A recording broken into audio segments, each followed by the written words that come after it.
Hello, my name is Bronwyn. The question I will be answering today is, what was my clinical reasoning behind the assessments that were used with Joan? So the relationship was initiated by a referral from my supervisor, who said that Joan wanted a wheelchair driving review. So already from this I had a bit of an idea about Joan's expectations and what she wanted from me. So here I used ethical reasoning to choose the powered indoor driving assessment because I believed I had an obligation to follow through with what Joan wanted and also to look at her occupation of driving. So the Powered Indoor Driving Assessment, or PIDA, is an occupational based assessment. So it looks at Joan driving in her bedroom or in her bathroom, which she would need to do if she was getting ready for bed or having a shower. It also looks at her driving in her natural environment.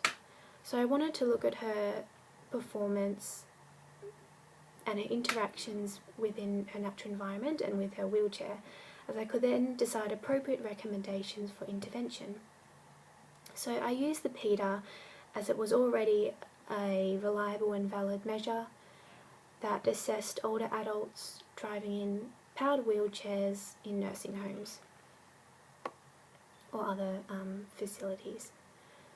So during the enter and initiate stage, my supervisor wanted me to keep it very casual and informal with Joan.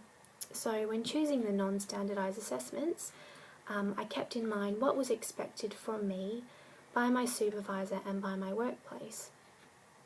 So the workplace I was at, they use a lot of assessments that are non-standardised, for example, structured interviews or checklists that they have made up themselves.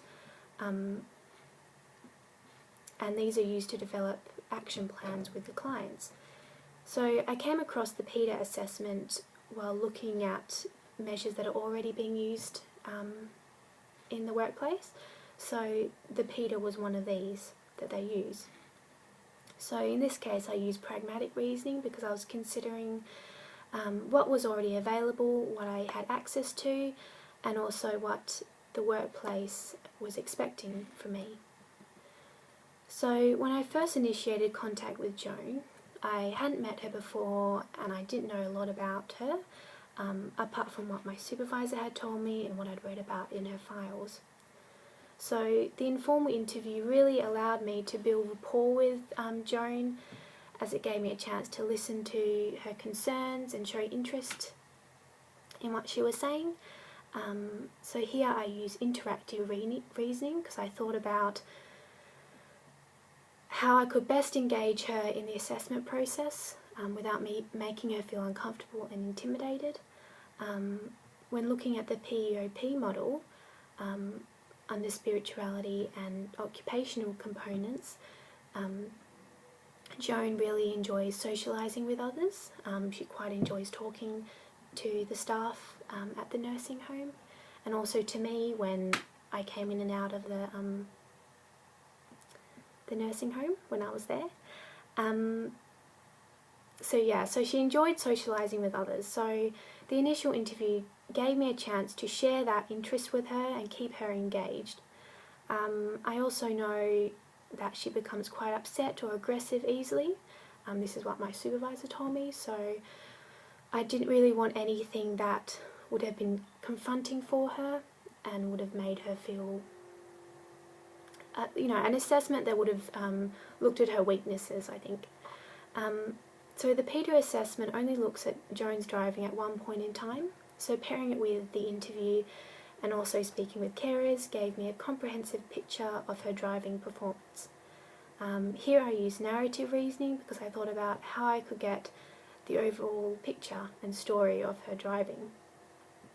It was a good thing I did because when I ended up doing the assessment, it was very quiet, so I wasn't able to observe her during busy periods at the nursing home. So also when looking at my clinical experience, I had not assessed or observed a driving assessment before, and because I was doing it by myself, I chose assessment that I was comfortable doing with Joan. So that brings an end to my answer, and thank you for listening.